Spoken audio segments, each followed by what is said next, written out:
সুশান্ত সিং রাজপুত, নিশা আগরওয়াল কিংবা কোনো পলিটিক্যাল নেতার ছেলের মতন পপুলার ফেস যখন সুইসাইড করে, আমরা ভাবি বাবা এদের এত পয়সা, নাম ডাক, তাও সুইসাইড। হ্যাঁ, গোটা পৃথিবীতে প্রতি বছর 7,20,000-এরও বেশি মানুষ সুইসাইডে মারা যায়। 2022 সালের একটি রিপোর্ট অনুযায়ী 2021 থেকে 2022-এ সুইসাইডের রেট ইন্ডিয়াতে বেড়েছে 4.2%, আর 2018 থেকে 2022-এ সেটা বেড়েছে 27%।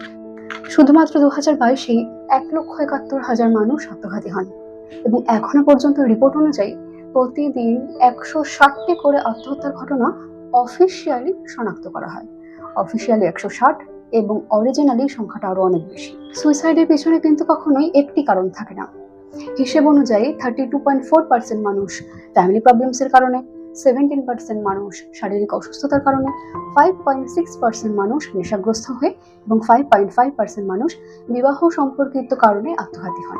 এছাড়াও কিন্তু আরো অনেক কারণ থাকে: কেরিয়ার প্রবলেম, দারিদ্রতা, বেকারত্ব, ঋণের বোঝা, পরীক্ষায় ভালো ফল করতে না পারা, সব থেকে কাছের মানুষের মৃত্যু, রিলেশনশিপ ইস্যু ইত্যাদি। 11% ক্ষেত্রে থাকে অন্যান্য কারণ, এবং 10% ক্ষেত্রে তো কোনো কারণ জানাই যায় না। Research shows that 95% of people who kill themselves have depression or another diagnosable mental disorder. Physical হেলথের মতো মেন্টাল হেলথও কিন্তু সমান জরুরি।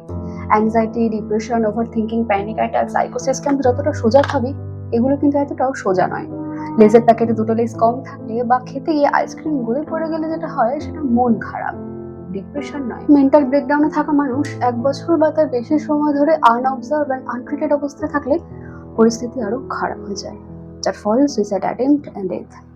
আশেপাশের লোকজন বুঝতেই পারে না কি হলো, কেন হলো, কি এমন সমস্যা ছিল যেটা বলা গেল না।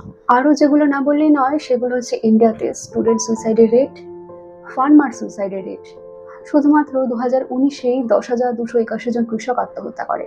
আবার যেমন 2021-এই 13,089 জন স্টুডেন্ট সুইসাইড করে। সে যে বললাম, সুইসাইডের পিছনে কিন্তু কোনো একটি কারণ থাকে না, থাকে social, physical, mental, economical, environmental, political, বিভিন্ন কারণ। ইটস হাই টাইম নিজের মনের যত্ন নাও, নিজের সাথে সাথে আশেপাশের মানুষেরও মনের যত্ন নাও। Ask for help, there is no shame in it. If needed, go for therapy. থেরাপিতে যাও, যদি প্রয়োজন হয় মেডিসিনস নাও। সবার প্রথমে নিজেকে ভালোবাসো, আর তোমার কাছের কোনো মানুষকে যদি সাফার করতে দেখো, তাহলে be kind to them, be gentle with them.